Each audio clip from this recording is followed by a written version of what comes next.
Olá, está começando mais um Café Eleges, aquele bate-papo gostoso que nós recebemos dos amigos para tomar um cafezinho e conversar sobre assuntos de natureza jurídica, mas de interesse da sociedade.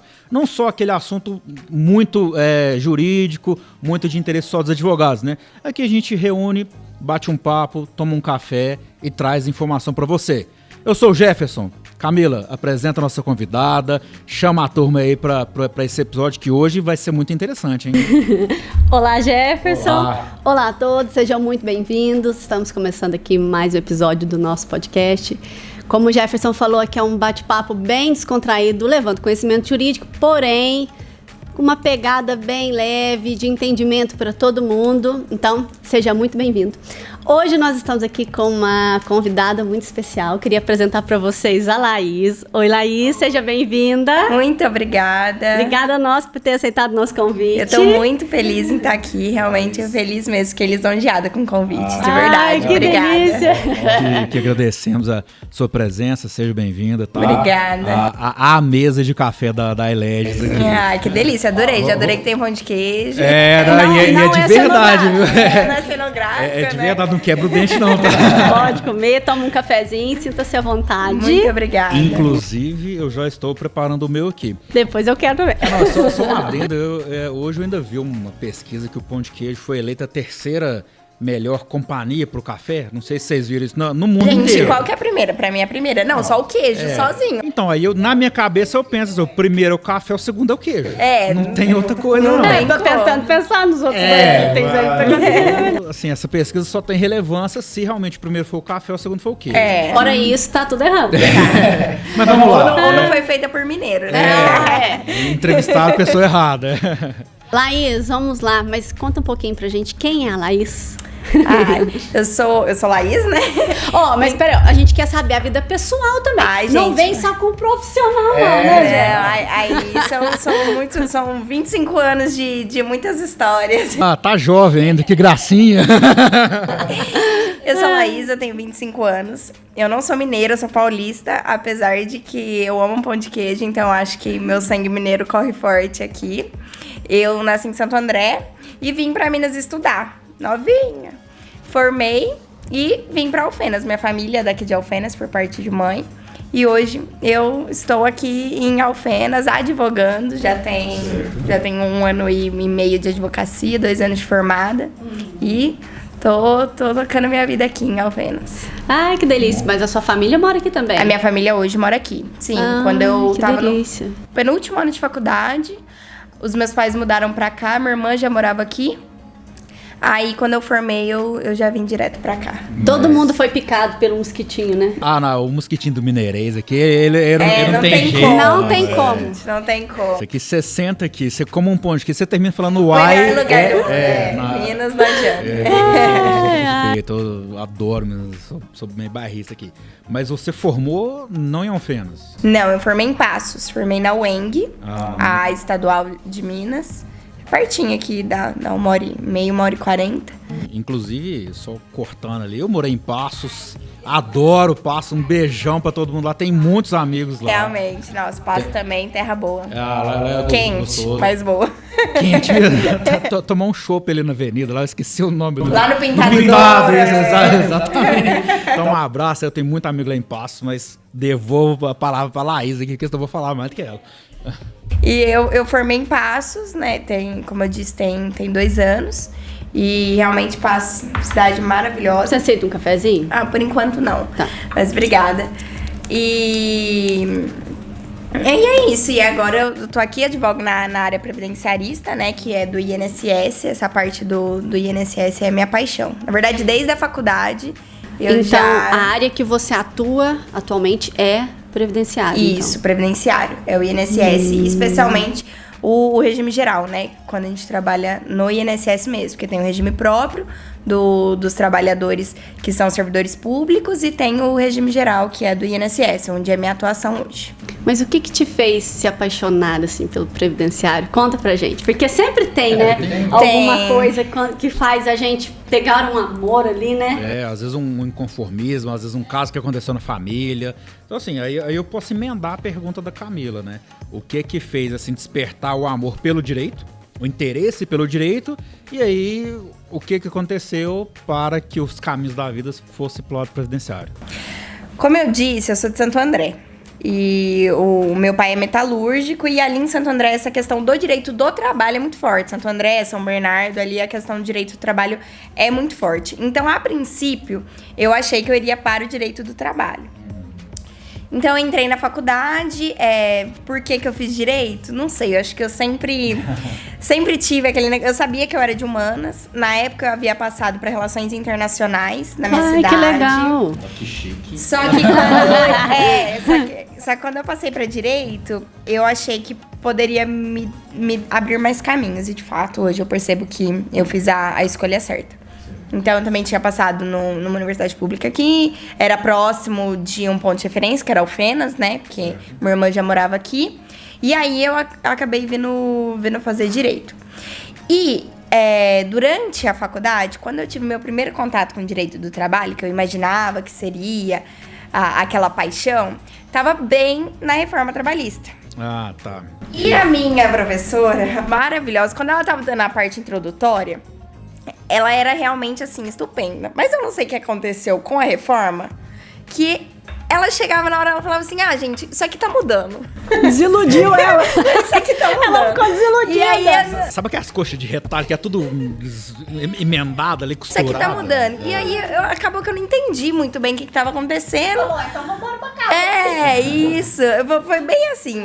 E eu não aprendi. Pra ser sincera, a princípio, na faculdade eu não aprendi, porque o direito material, a gente tinha muita mudança ali, e eu não sei também porquê, minha professora não... E realmente a reforma trabalhista foram mais de 100 artigos. Muitas mudanças, e eu peguei ali bem CLT, né? Então mudou bastante coisa. Bastante mesmo. coisa. E o direito previdenciário, né, quando eu estava no segundo ano de faculdade, lá em Passos tem Justiça Federal e tem MPF. E os estágios que pagavam na época eram estes, ou era no fórum, ou era na Justiça Federal, no MPF, a Defensoria também pagava, mas a quantia não. E eu dependia dos meus pais, né?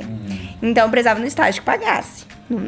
Muito embora eu quisesse ter feito estágio em escritório, eu não conseguia porque eu precisava de um estágio que pagasse. A realidade da vida, ó. Da vida. Realidade de pessoas normais, é isso aí, gente, isso aí. Meu pai ajudava, mas assim, se eu quisesse comprar uma coisinha a mais, esse é o glamour das apertado. pessoas normais, né? O povo acha, tem gente que acha, ai, nossa, é muito difícil. É difícil pra todo mundo, gente. Vai pensando. E o legal do nosso podcast aqui, do nosso cafezinho, é que a gente conversa com os convidados e vai tirando lições até de vida mesmo. Sim, de carreira. Você vai conhecendo a história de cada um traz uma coisa bacana pra gente, né? Cada um tem a sua história, o seu obstáculo, né? Então, assim, muita gente que tá nos assistindo aí pode estar passando, tá difícil, tá complicado, mas né, vamos pensar que, né, há pouco tempo nós recebemos uma convidada aqui, psicóloga, que falou que quando formou recebia R$12 a hora, né? Então, dependendo do estágio aqui, alguns não são remunerados, né? Então, assim,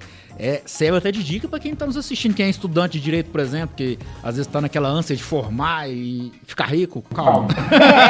Não é assim. Eu acho que difícil para todo mundo. Para todo mundo. Cada um vai ter a sua dificuldade, alguns vão ter dificuldades maiores e vão passar, né? Eu gosto de chamar de perrengue, porque eu acho que não tem palavra que define melhor do que perrengue. Vão passar perrengues mais difíceis e outros vão ter uma vida às vezes mais confortável, mas assim, dificuldade todo mundo passa. E aí nessa busca pelo estágio, eu teve essa prova do Ministério Público Federal. E eu fiz a prova quando eu fiz a prova, eu tava no 3º período. E só podia entrar no 4º. Era o mínimo. No 4º período, quando eu entrei no 4º período, eles chamaram. Assim, era coisa de 2 meses antes. Eu não poderia entrar e aí você ia pro fim da fila. Se você não, seria pro final da fila se você recusasse, né? E acabei entrando no MPF, e o MPF trabalha muitas coisas, né? Aqui em Alfenas a gente não tem Justiça Federal, então talvez o contato seja menor, mas em Passos isso é muito forte, essa questão da Justiça Federal. E no MPF a gente trabalhava a parte previdenciária, A parte ambiental, lá também é muito forte, por conta da represa de Furnas e também da Serra da Canastra. E tinha um pouco de... Não, era forte, só que estagiário não pegava muito a parte de direito penal, né? E estagiário... Tipo, tiraram tirando o estagiário, né? A gente pegava mais umas notas falsas, a gente gostava. Gente, porque eu vou Incrível. falar, o penal na faculdade é uma delícia, né? Só na faculdade. Gente, É a hora que começa a ficar emocionante o negócio, né? Como que é o Mévio? O Mévio Cássio, Caio Tício. E lá no MPF, a gente, principalmente quem entrava mais novo, pegava previdenciário. E eu acabei tendo contato com esses processos lá. E já comecei a amar. Eu amava. E eu sentia... Eu tentava defender ali os casos, né? Porque nós fazíamos as peças e passávamos pra procuradora. Ela corrigia e se não fosse o que ela acreditava, ela chamava a gente lá pra defender a nossa tese. Gente, ó, incrível. Se você for de passo, estiver fazendo direito, gente, tente fazer estágio é no uma MPF. grande oportunidade. Oportunidade, assim, maravilhosa, realmente. Não, isso até para sua formação acadêmica é muito bom, porque um procurador te bota na parede e fala, por que você tá certo? E você no quarto período tendo que rebolar e Pra encarar você o procurador. defender. Vamos ser bem sinceros, assim, ó. Aqui acho que todo mundo entrou na faculdade novo. Quando você entra na faculdade, você não sabe nem conversar. Não. Você não sabe nem argumentar. Isso aqui é um pão de queijo. Se o promotor falar pra você, não é não. É um Aí você avião. fala, Não é mesmo não. Não tem cara de Então, pão de você não queijo. consegue falar, você não consegue argumentar, você não tem nem boca. Assim, você ter peito pra encarar um procurador no quarto período da faculdade. Ele fala, não, eu tô certo por causa disso. Então é uma escola mesmo, uma preparação muito grande, né? Isso cresce bastante profissionalmente. Nossa, foi assim, o MPF pra mim realmente foi... abriu portas. E até então eu achava que eu queria fazer concurso. Eu pulei uma parte. Quando eu entrei na faculdade, eu queria ser delegada de polícia. Só que a gente muito inocente, né? Não sabia que delegado dava plantão.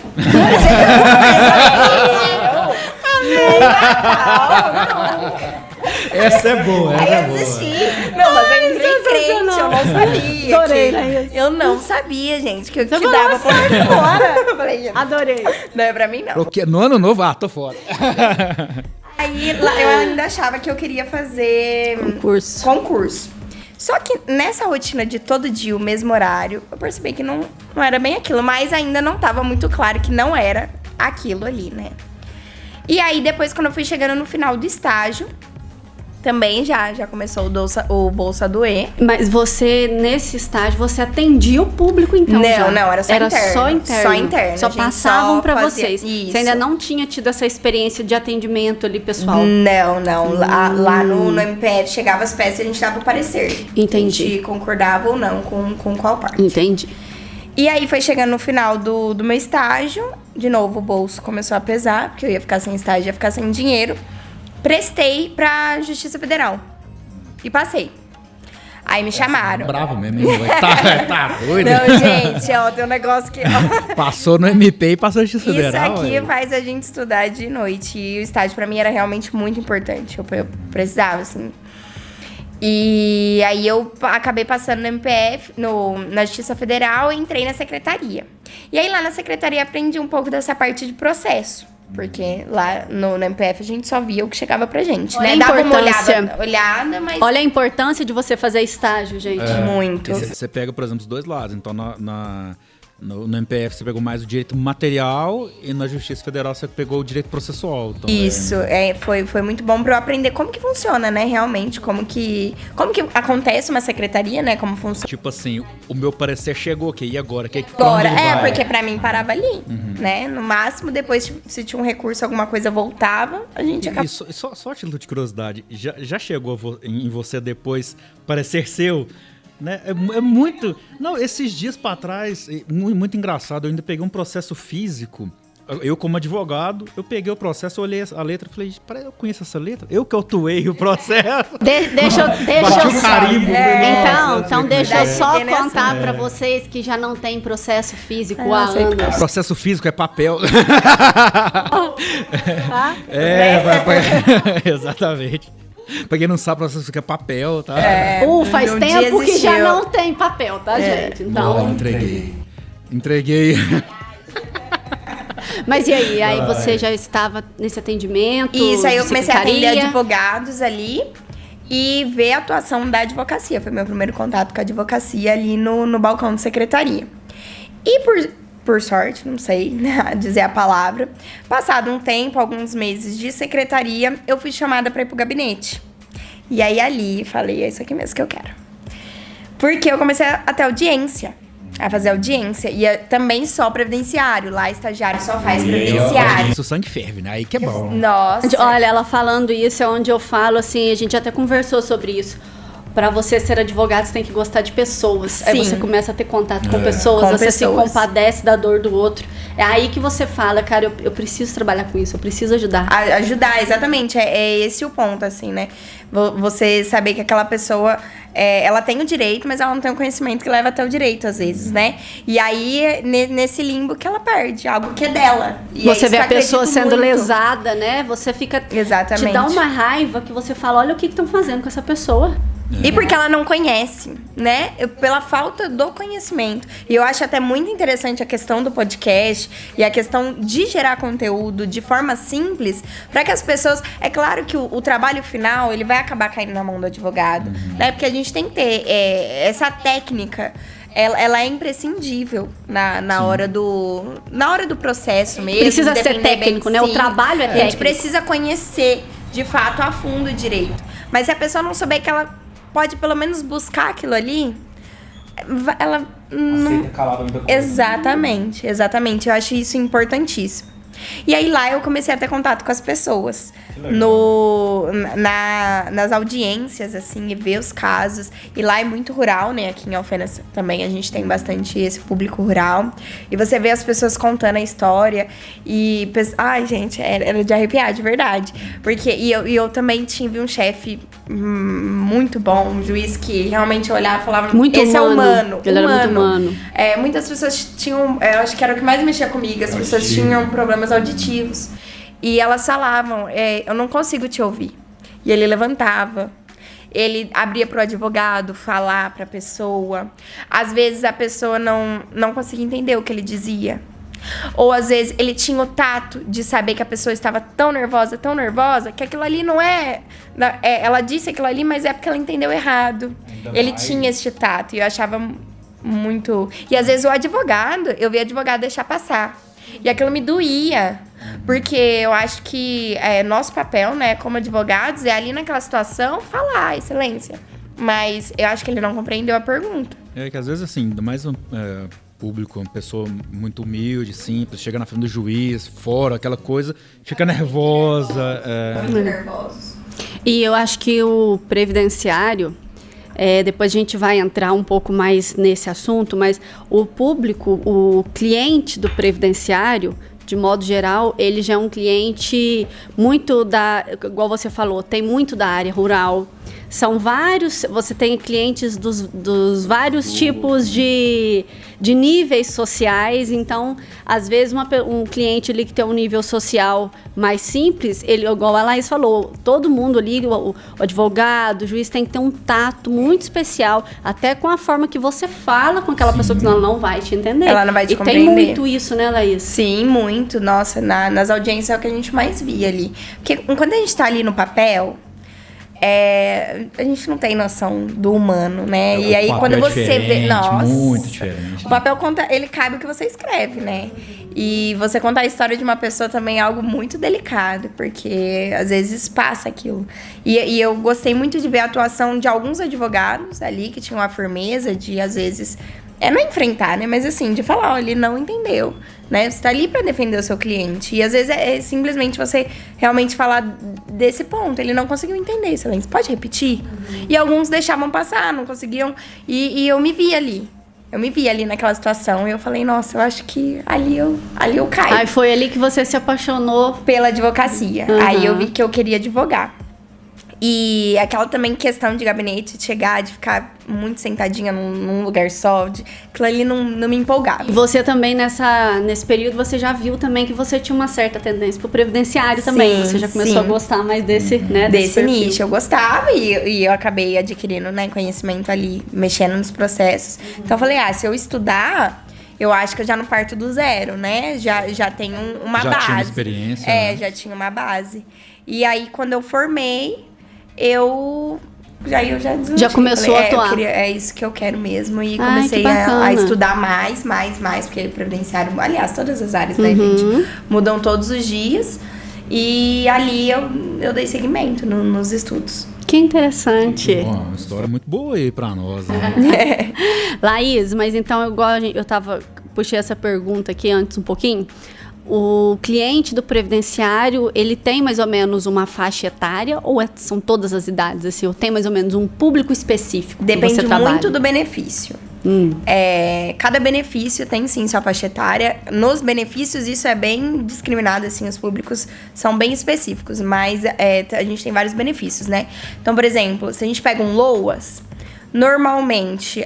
O que é um LOAS? Explica pra gente. O LOAS é aquele benefício assistencial, que as pessoas falam assim, a minha avó nunca contribuiu e aposentou. Não, ela não aposentou. É o LOAS, é um benefício que ele é pago para pessoas que têm deficiência ou para idosos que não têm condição... BPC. Isso, é o BPC. O nome correto é o BPC, mas a maioria... mas a maioria das pessoas conhecem como LOAS, que é o nome da lei. Lei Orgânica da Assistência Social. Isso, que gerou o BPC, né? E aí, ou idosos que não têm condições de prover a própria subsistência ou de tê-la provida pelos seus familiares, né? Não tem condição de sustentar, né? Em palavras... E aí, ou a gente tem... quando é deficiência, a gente tem várias idades. Mas, normalmente, a gente pega bastante criança. Ou os idosos, né? Acima de 65. Aí, a aposentadoria, hoje também, normalmente, as pessoas não aposentam com menos de 60 anos. E os auxílios, né? O antigo auxílio-doença, hoje em dia mudou de nome, mas a maioria das pessoas conhecem como auxílio-doença, que hoje é auxílio por incapacidade temporária, ele é mais na idade laborativa, né? Então, de 18 até os seus 40, 50 anos, a gente ainda tem pessoas pedindo o auxílio doença. Entendi. Laís, mas aqui a gente fala auxílio. Queria que você explicasse, assim, de forma bem simples, porque é o que a gente fala muito aqui. Aqui é uma bancada de advogados. Principalmente hoje nós estamos recebendo uma advogada. Porém, nosso público não é exclusivo do direito. Então, eu quero que você que está assistindo, que não tem nada a ver com o direito, me entenda. Entenda Laís, entenda o Jefferson. E isso é muito importante. E a nossa base aqui. Né? Eu acho que assim, a inteligência, ela tem que agregar, o conhecimento tem que agregar. Se eu falo uma coisa que só eu estou entendendo ou meia dúzia de pessoas estão entendendo, não tá legal, não tá bacana. Todo mundo tem que entender. Exato. Então, explica pra gente, o que é um auxílio previdenciário? O que é isso? Auxílio previdenciário, tá? O que é isso? Quando a gente fala auxílio, né, a gente acha que é uma ajuda. E nesse ponto, de novo, é a importância do público conhecer, das pessoas conhecerem. Por quê? O auxílio, ele não é uma ajuda, ele é um direito. Todas as pessoas que trabalham ou contribuem para a Previdência de alguma outra forma, aquele carnezinho amarelo, ou tem um MEI aberto... Ou quem é registrado. Ou quem é registrado, né? CLT. Eles são segurados obrigatórios da Previdência. Ou seja, não é você quem quer, a não ser pro segurado facultativo, não é você quem deseja pagar o INSS. É um imposto. Já vem descontado em folha, bonitinho, né? Assim como você paga IPTU e PVA, o INSS está lá.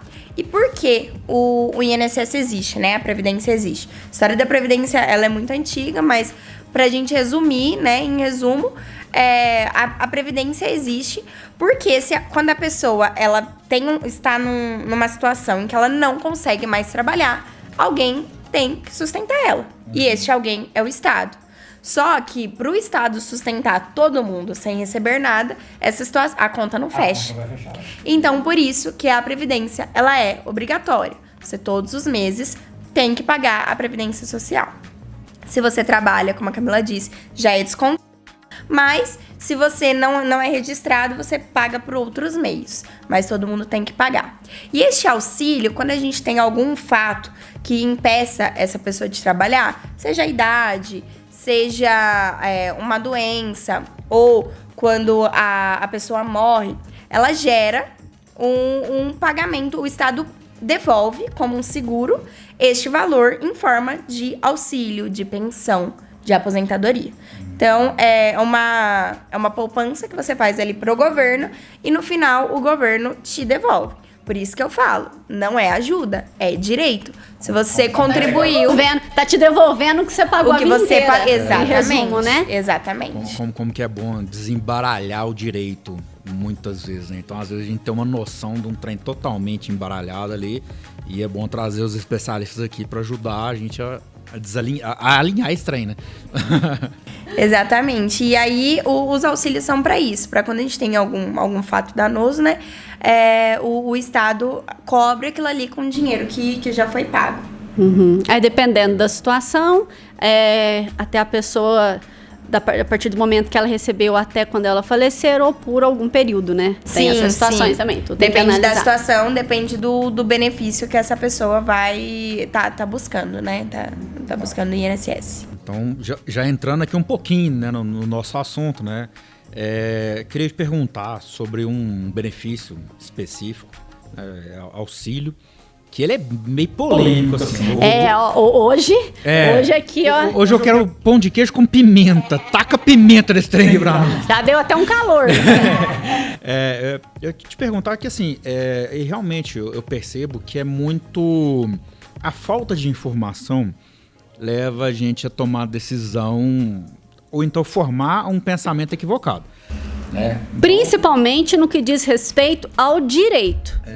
Que é uma coisa muito técnica que a gente tá falando aqui. Tem gente que não consegue ter conhecimento e às vezes você na orelhada escuta ali uma coisa e sai repetindo aquilo ali sem saber se é verdade. Ainda mais nessa época de internet, de fake news. Então às vezes a gente escuta coisa demais e não sabe na onde. Mas vamos lá, o que é? Eu tô falando, mas não perguntei. Laís, fala pra gente aí sobre o auxílio reclusão.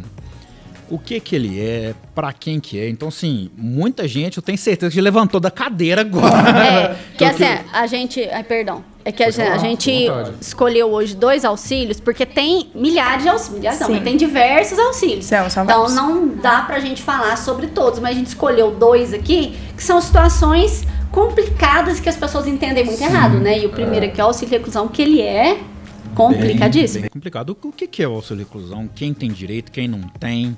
Ele realmente, o auxílio reclusão, ele é polêmico, porque ele é pago às pessoas que estão privadas de liberdade, né? Estão presas. Então, e o que as pessoas acham? Que todo mundo que vai preso vai receber um dinheiro. E pior, as pessoas acham que quem recebe o dinheiro é o preso, né? A pessoa que está presa lá. E não é assim. O auxílio reclusão, ele tem requisitos. Não são todas as pessoas que são presas que recebem. E é isso que, né, a gente vai falar um pouco aqui hoje.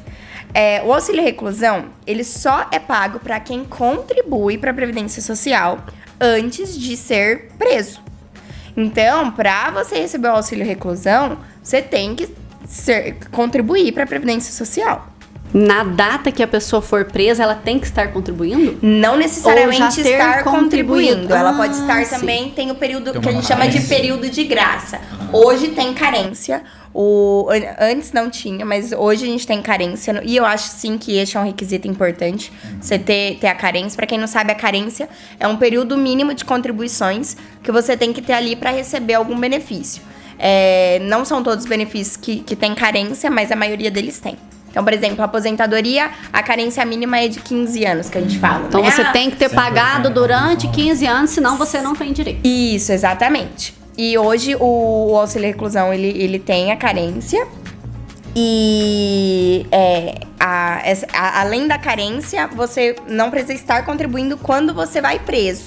Mas você tem que estar, pelo menos, em período de graça. O que é o período de graça? Quando você para de contribuir, não é igual um seguro de carro. Eu falo que o INSS ele é muito parecido com o seguro, mas ele tem suas diferenças com o seguro de carro, né? Pra gente, quando você precisar, você aciona ele igual um seguro de carro. No entanto, seguro de carro, se você parar de pagar hoje e ele vencer, amanhã, se você bater o carro, você não tá coberto. Já o INSS, não. Quando você para de contribuir, você ainda tem uma carência, um período de graça. Esse período de graça, se você era registrado, ele é no mínimo de 12 meses. Tem algumas situações que ele pode aumentar. E se você pagava ali mês a mês, né? Por exemplo, as donas de casa que pagam ali mês a mês, é de 6 meses esse seu período de graça. Então, se você for preso ou enquanto você está contribuindo ou no seu período de graça, você tem o direito, se você tiver contribuído, por 24 meses, que é a carência do auxílio reclusão. Sim, então, ó, vamos fazer um pequeno parêntese aqui, ó. Vocês estão vendo aí, né, ó, o primeiro detalhe sobre o auxílio reclusão.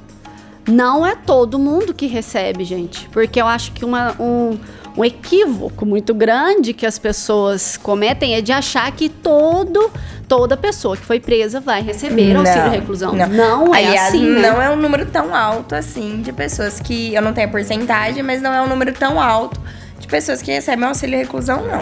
Eu cheguei a ver, agora eu não lembro a fonte, que é menos de 10% da população carcerária.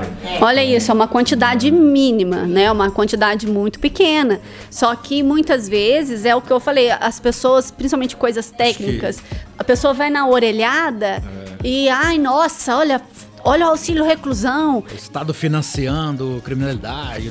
Todo mundo recebendo, olha lá. E não é assim, gente. Não é assim. Então é muito importante a gente saber a realidade, porque a gente está aqui para informar, né? Não tem contexto, não tem conotação política, não tem nada disso. É simplesmente explicar o que é técnico, né? A informação é a partidária. Exatamente. Sim. Exatamente. Agora eu aceito um café. Laís, mas aí você estava comentando que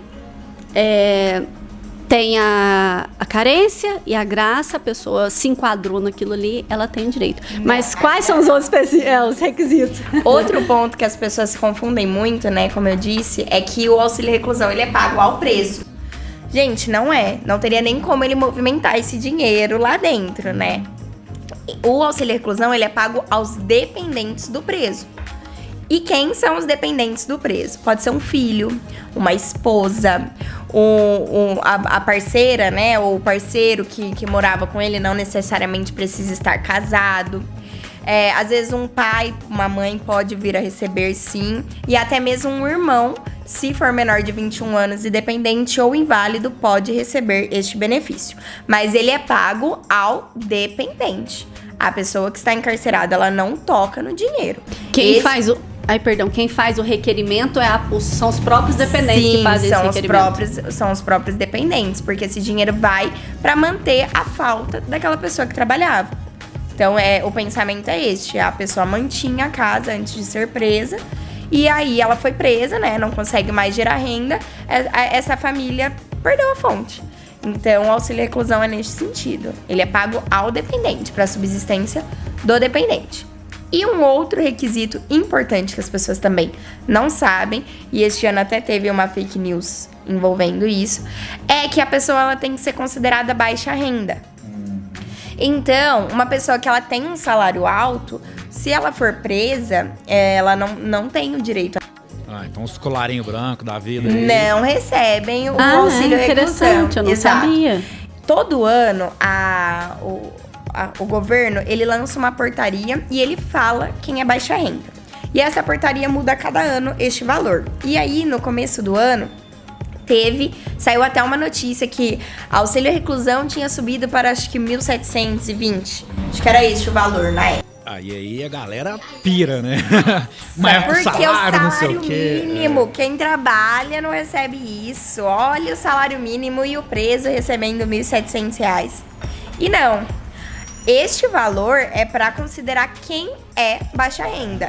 Sim, aí abaixo todo mundo que recebe aquele valor ou abaixo, se cumprir os outros requisitos, tem o direito a receber. Mas se receber acima daquilo, já não tem o direito. Na justiça isso é questionável, né? Não é tão rígido, mas no INSS é olhado aquele valor ali. Então a pessoa também tem que ser considerada baixa renda. E o valor do benefício, então, qual que é? O valor do benefício hoje é de um salário mínimo. Até 2019, ele era calculado como se fosse uma aposentadoria por invalidez. Tá. Mas após 2019, prisões ocorridas de 2019 pra frente é de um salário mínimo. Um quesito que também, particularmente, eu concordo. Acho que é justo. Então, assim, até o primeiro mito aqui, então, cai, né? Que o auxílio reclusão é maior que o salário mínimo. Não, ele é de um salário mínimo mesmo, porque não pode existir nenhum benefício menor do que o salário mínimo. Não é só o auxílio reclusão. Né? Os outros benefícios todos Também são não é pautados. maior do que o salário mínimo. Não é, exatamente. Tem mais requisitos? Não, são estes. São sim. estes requisitos. E é um requisito objetivo. Então, assim, ter contribuído, estar preso e ter aquela... E ter dependentes. E ser baixa renda. Então, Isso. cumprido esses requisitos, faz jus ao recebimento. Né? Na teoria. Por quê? Na prática, então, assim, Então, é né? fácil receber, não é? Não é. Porque estar preso, apesar de ainda ter processos que enfrentam esses problemas, porque infelizmente os nossos sistemas todos ainda não são integrados. Então, tem problemas nesse sentido, mas são poucos. Mas a questão de dependência e a questão de contribuição geram as demandas na justiça e no próprio INSS, né? Por quê? Às vezes a pessoa contribui, mas o patrão não paga, por exemplo, ou ela não tinha uma carteira assinada, ou tinha a carteira assinada e o patrão não repassou, não recolheu. Então, esses questionamentos, eles são levados muitas vezes à justiça. A questão do período de graça, se essa pessoa está em período de graça ou não, também leva muito até a justiça, tem muita discussão. Não é tão fácil assim. Não é tão fácil. Assim, se a pessoa tem a vida contributiva dela bonitinha, né? Aquele CNIS que brilha, CNIS é onde estão todas as informações previdenciárias, aí sim. Mas não é a realidade, né? Da maioria das pessoas, não é a realidade. E hoje, um problema muito grande que a gente tem com a reforma da Previdência são as contribuições abaixo do salário mínimo, né? Isso também hoje tem tido reflexo em vários benefícios, reflexos tristes em vários benefícios, porque até mesmo pessoas que são registradas, se naquele mês ela acabou recebendo menos que o salário mínimo, aquilo ali não conta. Contribuiu menos do que um salário. Não conta. Poderia ter uma opção, talvez, que tivesse um auxílio reclusão reduzido, né? Mas que a pessoa não ficasse sem receber, né? Pensei nisso. Por exemplo, se a pessoa contribuía menos que um salário, mas ela contribuía, então, Camila, nesse ponto, principalmente na pessoa que é registrada, tem uma crítica muito grande, porque quando você pega uma pessoa que tem um salário alto, né, que ela ganha 5 mil por mês, vamos colocar, né? Não sei se é alto, mas vamos colocar um padrão. Mais alto que Isso, do que um salário mínimo, né? Porque vamos falar, gente, que hoje quem depende da Previdência, infelizmente, são as pessoas que recebem de um salário mínimo para pouco mais que isso. Quem tem uma condição financeira melhor, ela já tem uma previdência privada. Ela já guarda o dinheiro dela de outra forma. Já tem um patrimônio para vender alguma coisa. Sim. E aí, se essa pessoa ela tem um salário alto e ela contribui ali em cima do teto, né, que hoje é em torno de 7 mil, se ela trabalhar meio mês, 15 dias, ela já vai receber mais que um salário mínimo. E já uma pessoa que recebe um salário mínimo, se porventura ela for mandada embora ou tiver alguma causa que ali diminua o valor do salário dela em 2 dias de serviço, aquilo ali já não vai mais contar. Então, a população que sofreu com isso foi a população simples. São as pessoas que recebem pouco. As pessoas que recebem muito, metade do salário delas ainda não chega nem próximo ao salário mínimo. Então, elas não entram nessas regras. Sempre respinga no pobre, né? Sempre. Uma Infelizmente, é sempre as pessoas que mais dependem que sofrem com essas alterações. E aí, o que eu não acredito que você diminuir o valor do auxílio reclusão, por exemplo, porque outros benefícios também sofreram com isso, é porque um salário mínimo não sustenta uma família. Então imagina menos que isso. E às vezes nem por culpa da pessoa, né? Às vezes por algo que aconteceu ali naquele mês, ela acabou recebendo menos. Ela contribuiu com menos do que um salário e aquilo ali não contou. Então, você diminuir, não é nem aquela pessoa que tá presa que você tá punindo. Você vai estar punindo o pobre do dependente que tava contando com aquele valor. É que a gente tenta pensar numa situação em que os dependentes não fiquem... Sem nada, né? Assim, que... o prejuízo já tá grande, né? Exato. Já não tem aquela pessoa que fornecia a renda para a família, né? Mas é aquilo que a Laís falou, você tem que ter contribuído, né? Tem que estar segurado dentro daquele limite ali. E nesse ponto foi uma mudança bem triste, assim, da reforma. Laís, pode... Eu pensei em uma situação aqui, porque, assim... muita gente tem, igual a gente já falou, que muita gente tem essa ideia errada do que é o auxílio reclusão. Eu, na prática, como advogada, nunca vi uma situação em que uma pessoa receba auxílio reclusão. Para vocês verem que não é uma coisa tão simples e tão fácil assim, né? Aqui, o Jefferson também, eu acho que nunca teve contato com isso. Não sei se você lá, você na área, você já tem contato com isso. A gente não. Então, não é uma coisa tão simples. Mas eu fiquei tentando imaginar uma situação hipotética aqui de uma pessoa que poderia receber auxílio reclusão. Tem crimes específicos ou qualquer crime que a pessoa cometer, os dependentes recebem? Tipo assim, crimes hediondos. Qualquer crime a pessoa recebe. Tem um requisito que eu acabei esquecendo, que também veio em 2019. Com a mudança, a pessoa tem que estar em regime fechado. Antes, regime semiaberto também recebia. Hoje em dia não recebe mais. Tem que ser regime fechado. E não tem essa diferenciação dos crimes. Que o regime fechado é o que a pessoa de fato está dentro do presídio. Sim, que ela não tem condição de sair para trabalhar. Não sai, exato. E te perguntar, Laís, falta por mau comportamento, fuga da prisão, isso perde benefício? Porque, assim, até na lei de execução penal, eu ia falar lei de execução fiscal, não. O tributário entrou aqui no meio, bagunçou a cabeça. Na lei de execução penal, na LEP, tem alguns critérios de punição, né? Mau comportamento, tem regressão de regime. Isso causa impacto na área previdenciária? Então, se o cara fugiu, o cara brigou lá dentro, o cara desrespeitou, ele perde o benefício? Novamente, eu volto ao ponto de que o benefício ele é pago ao dependente. Certo. Então, também seria punir alguém que não tem nada a ver com a situação. O comportamento do preso não influencia. Não influencia. A fuga, sim. A fuga, sim. A fuga, a partir do momento que a pessoa foge, o benefício ele é cortado. Cortado não é a palavra, ele é congelado. E aí depois, se a pessoa é recapturada e ela ainda cumpre com os requisitos, esse benefício volta a ser pago. Mas enquanto ela está em fuga, esse benefício ele é cortado.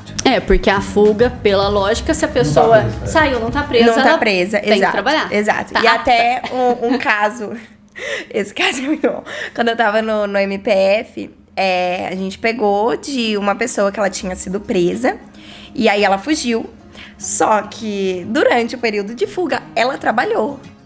E ela foi registrada. Ela tinha lá na carteira de trabalho dela. Não sei se... eu não me recordo se o patrão chegava a contribuir. Ou se na época era carteira física, né? Ou se ele só assinou ali. Ele criou ali a qualidade de segurado dele durante a fuga. Então, quando ele voltou à prisão, ele tinha adquirido a qualidade de segurado Tava tudo dele perfeitinho pra família receber. Gente! durante a fuga. E então, neste período que ele tá em fuga, ele não recebe, né? Os dependentes não recebem. Mas, quando ele é recapturado, se ele ainda cumpre com os requisitos, ele volta a receber. Laís, eu pensei uma coisa aqui muito interessante. O assunto foi tomando um ar mais leve aqui. Imagina uma situação hipotética. Um casal teve uma discussão familiar ali, acabou vindo a via de fato, agressão, e o homem foi preso pela Maria da Penha. Vamos deixar bem simples aqui. Ele foi preso pela Maria da Penha e ele trabalhava, porque isso acontece muito. O homem trabalha, tem uma vida, né, normal, né, na sociedade, mas dentro de casa, coitado da mulher, apanha igual uma coitada. E aí, olha que situação interessante. Além dele estar preso, dá sossego pra mulher, graças a Deus. Ele vai receber. Vai reclusão. receber o auxílio à reclusão. Gente, isso foi... Adorei. Isso é sensacional. Não, e a prova... Né? A prova já ainda tá até mais fácil, né? Nossa. Porque os dois... Imagina, não tem prova da união estável, mas bateu na mulher. Pronto. Maria da Penha acabou, tá configurado. Já Gente, leva até o boletim de ocorrência já pra comprovar a união. Já fica essa praga presa da sossego com a mulher. E ainda gera o benefício, Olha, né? não, sensacional. Tá vendo, gente? Tem muita coisa boa. Deixa eu te perguntar um outro lado. Então, tem o lado daquele que foi condenado, mas a vítima, ela recebe algum benefício da Previdência? Da Previdência, não. Então, Da assim, Previdência, não. Só, às vezes, provedor- pode ser a pensão por morte, né? Caso venha a óbito. Ou o auxílio doença, se essa pessoa estiver fraturada e ela também contribuir. Mas da Previdência, não, né? No direito penal tem, né, a previsão, não sou penalista, mas tem a previsão de reparação, mas não pela Previdência Social. O que gera muita discussão na sociedade é isso. Mas e o provedor da família que foi vítima de um crime? Ele foi assassinado, por exemplo, ele deixou de contribuir com a renda da família dele, ou então em virtude de uma lesão corporal, ou um assalto, alguma coisa assim, o cara ficou incapacitado. A vítima tem um amparo do Estado em relação a isso? Então, pela Previdência, só se ela contribuía. E aí ela vai gerar um benefício, por exemplo, um auxílio-doença ou uma pensão por morte, mas por parte dela, não por parte do criminoso, né? Da pessoa que cometeu o ato criminoso. Eu acho por isso que às vezes tem muita gente que a sociedade muitas vezes Gera fica a com essa fúria da revolta, sociedade, né? Sim. Mas, de novo, né, que a gente tem que pensar em para quem que o benefício é destinado. Ele é destinado... É difícil a gente separar as coisas, exatamente, né? As pessoas não conseguem separar que dentro daquela casa, ele, sem a gente pensar no que ele fez, ele era pai. Ele era esposo. E quem errou foi ele, não foi a família, né? Exatamente. Tem isso E a também. família não pode ser punida duplamente, né? Porque você tem uma pessoa que cometeu um crime dentro de casa, já não deve ser uma situação fácil, né? De você lidar e ainda mais você perder sua fonte de renda ali. A gente tem que entender que, né, às vezes saindo da nossa bolha, que tem gente que sobrevive com um salário mínimo, que uma pessoa só provê a casa, né? 5, 6 pessoas. 5, 6, exatamente. Então, às vezes, aquele salário... De imaginar.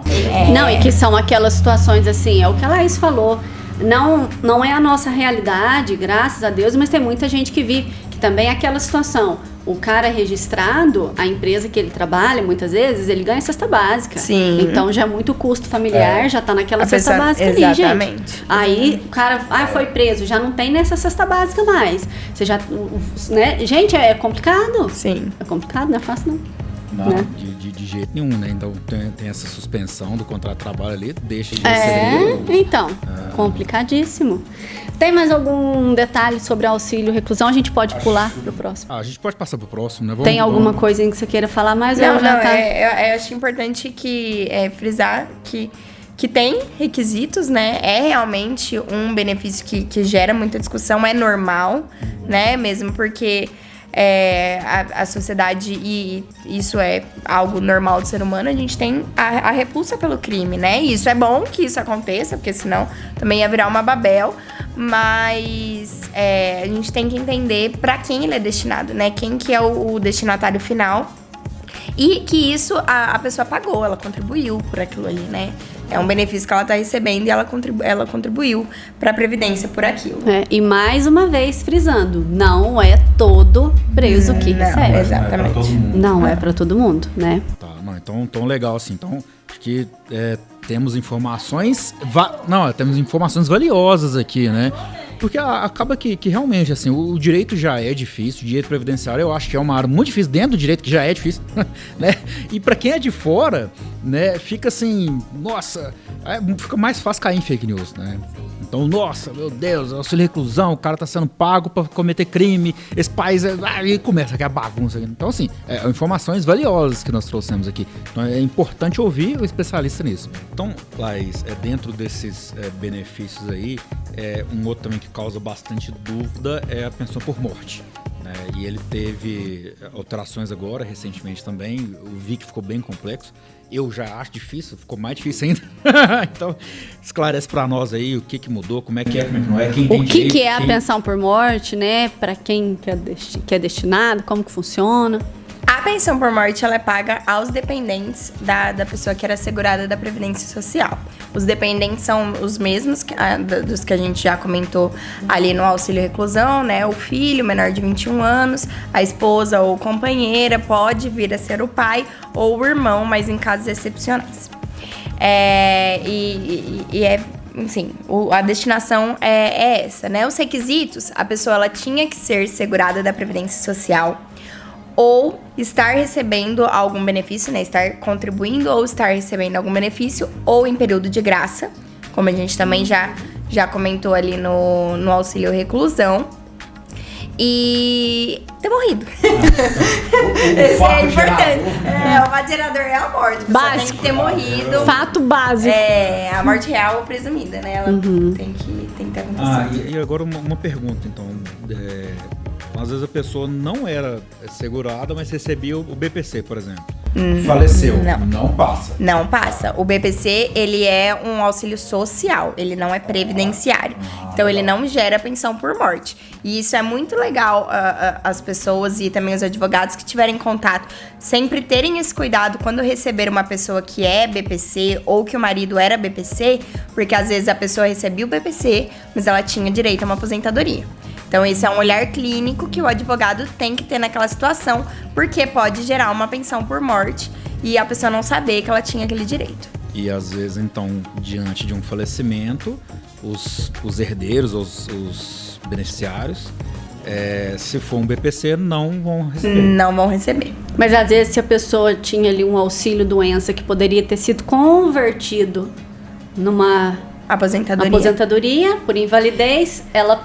Aí sim, pode ser... até mesmo se ela estiver recebendo, se ela morrer em gozo do auxílio doença, ela tem o direito à pensão por morte. Mas muitas vezes a pessoa chegou numa idade ali, tem 65 anos, não sabia que já tinha o tempo de contribuição suficiente, vai lá, pede um BPC, acaba recebendo, e aí não falece, não gera pensão por morte, mas ela já tinha todos os requisitos para estar recebendo uma aposentadoria. E é uma obrigação do INSS conceder o melhor benefício. Então, ela pode converter e passar a receber. E aí, sim, os beneficiários... Quem ficou pode passar a receber. Maravilha. Interessante. E quais são ali as idades, os critérios para receber esse benefício de pensão por morte? O que mudou? Então, como você disse, a reforma da Previdência, ela trouxe bastante mudanças. Foi 2019? Foi 2019, finalzinho de 2019.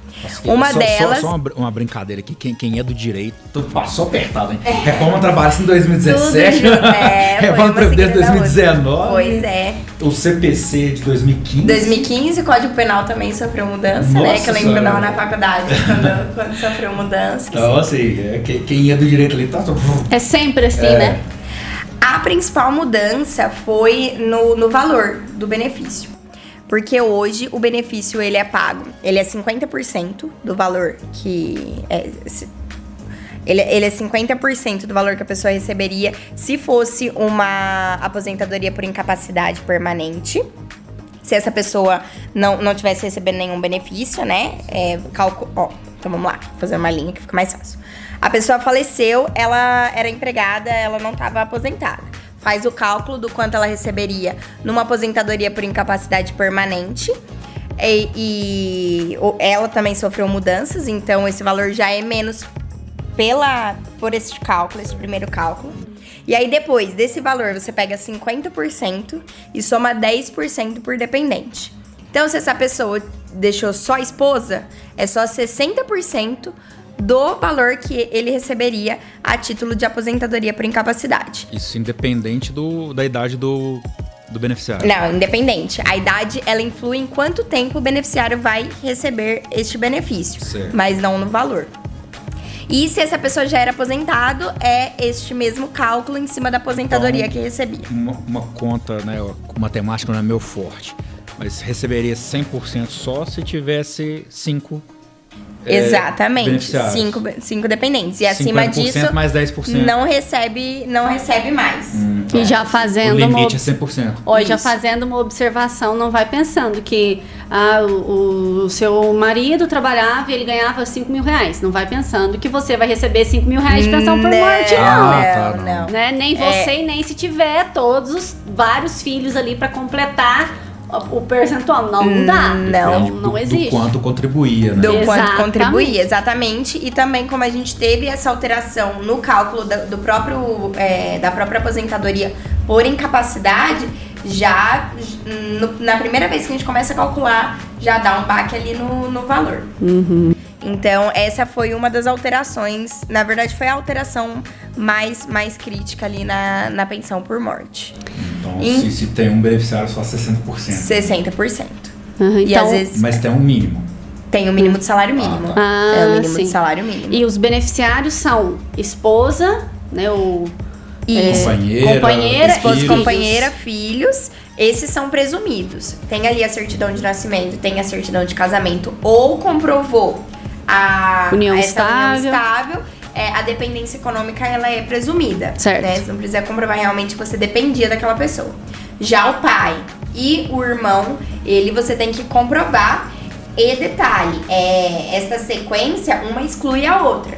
Então, se você tem a primeira classe, a segunda classe não recebe. Se a segunda classe não recebe, e a vai terceira... descendo. Exatamente, exatamente. Entendi. E outra coisa também, você comentou que teve modificação na idade também. Os filhos, até quantos anos os filhos irão receber? Os filhos recebem até 21 anos. E diferente do direito civil... da pensão alimentícia, né?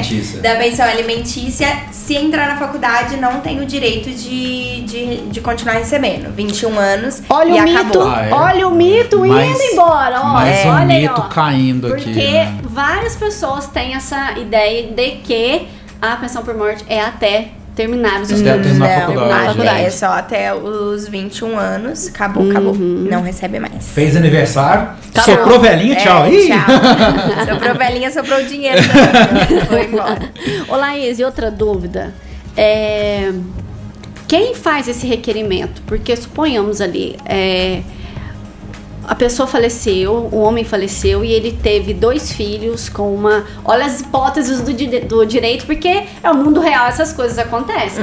A pessoa teve 2 filhos e se separou, e depois teve uma outra união, teve mais 2 filhos e faleceu estando casado nessa união. Quem faz esse requerimento da pensão por morte e como que faz para fazer esse rateio para os outros filhos? Porque nesse caso, então ele tem 4 filhos, mais uma companheira? Só que são filhos de mães diferentes. Então, assim, vamos supor que a esposa fez o requerimento, como que você tem certeza que o valor foi rateado entre os outros filhos? Como que você tem esse controle? Na minha cabeça deu tela azul. Agora, Laís... Você entendeu o que eu pensei? Laís responde pra nós aí. E tem um ponto bem legal de um dependente que esse sim era pra gerar polêmica, né? Que a ex-mulher pode receber pensão por morte. Pode porque sim. foram o que eu falei, são situações. O cara era casado então ele tem anteriormente. 6? Não, ele tem 4 filhos. Não, beleza. O cara foi casado antes.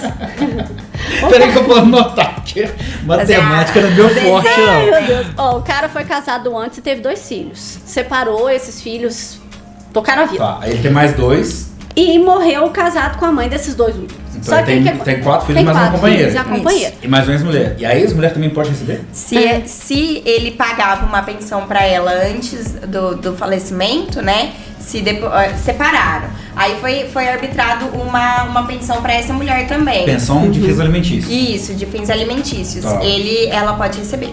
Mas aí como que faz? Porque a minha dúvida é essa, porque quem que vai fazer esse requerimento? E aí, numa situação dessa que tem a ex e a atual do falecido, não tem, eu tenho certeza que não tem convivência harmoniosa nisso aí, não. Então, imagina que numa mesa de audiência não vai ser eu fácil. já resolver presenciei uma audiência Aí como assim. que faz uma situação dessa? Pede, o correto é que as duas peçam, né, pros seus filhos. E aí, Se for menor de normalmente, se forem menores de idade, se cumprir os outros requisitos que nós já conversamos. Mas, normalmente, vamos supor nesse caso que uma mora mais longe, às vezes não tem contato com o pai. Tem mãe que fica sabendo do falecimento depois. E aí vai lá e requer esse benefício.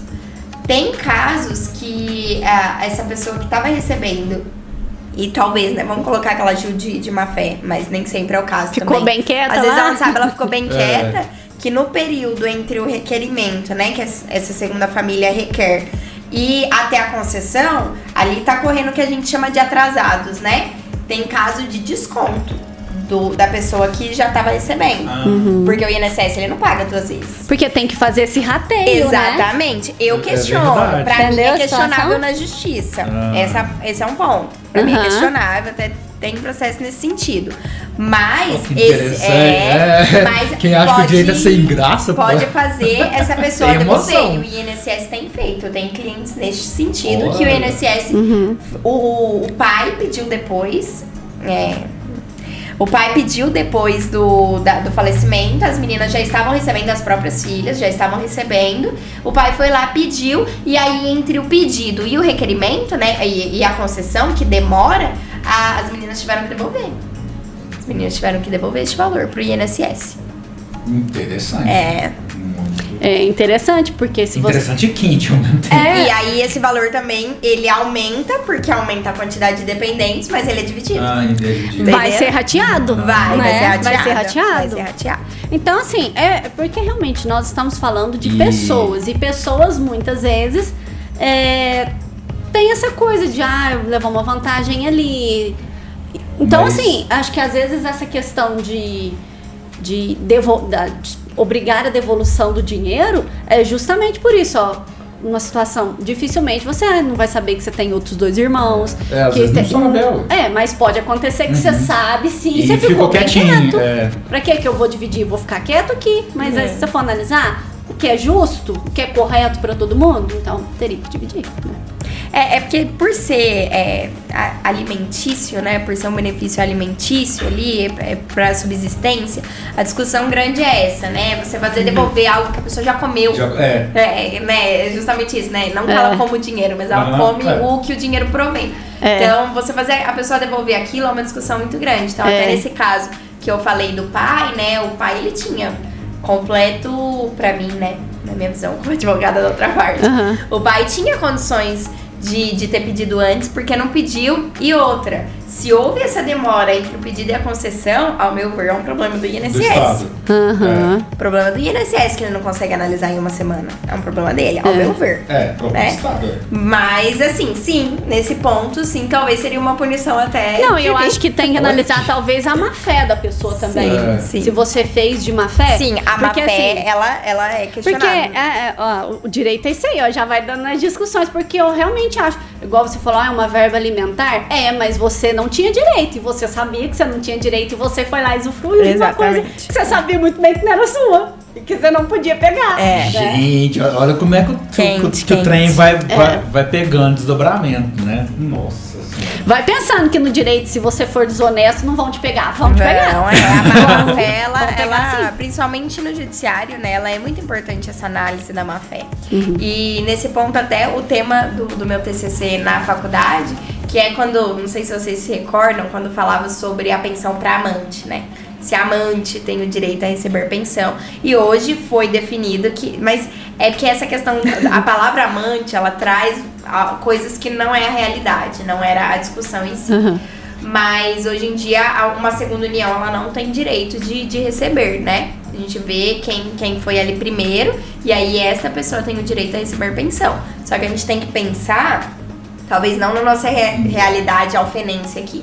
mas que tem locais onde tem homens que mantêm 2 uniões e às vezes as mulheres nem sabem. Não, aquele pão de queijo que eu pus pimenta aqui agora tá com fogo, já agora, viu? Ó, bagulho. Agora Tá com fogo.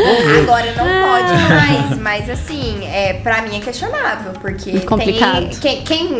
Quem tem culpa do forfé já foi. Né? Exatamente.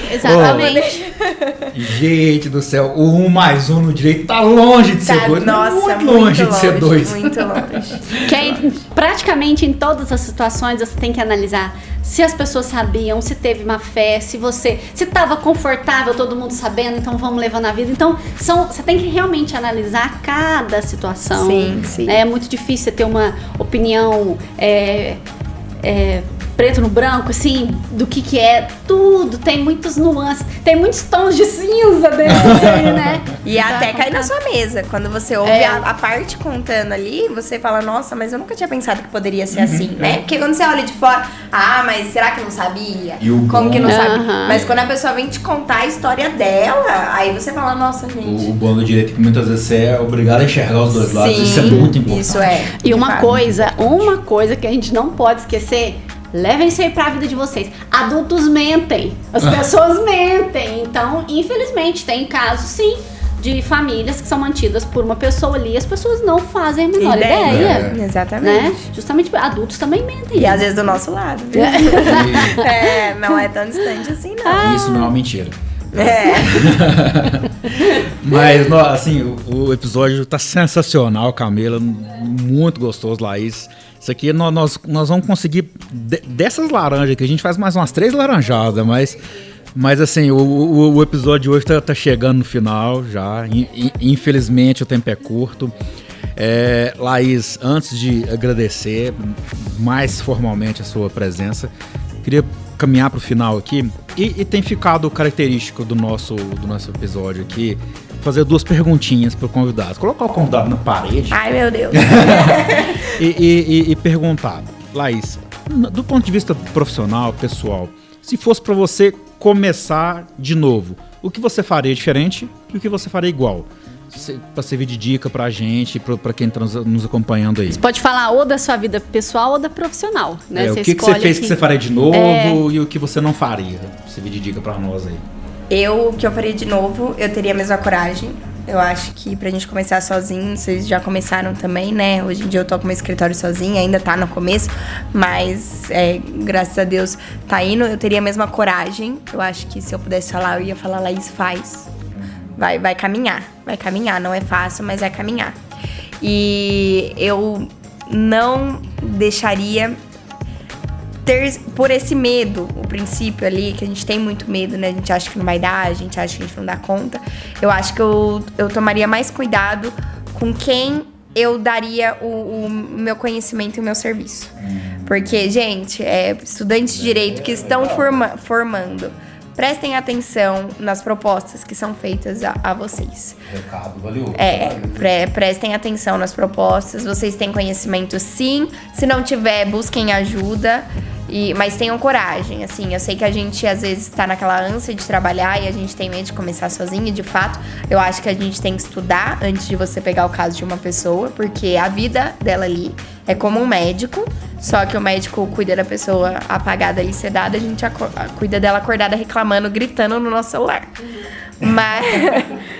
Mas tem que ter conhecimento, sim. Mas toda vez que vocês forem procurar, não se afobem. Não se afobem. Claro, cada um tem sua realidade, né? A gente não pode julgar.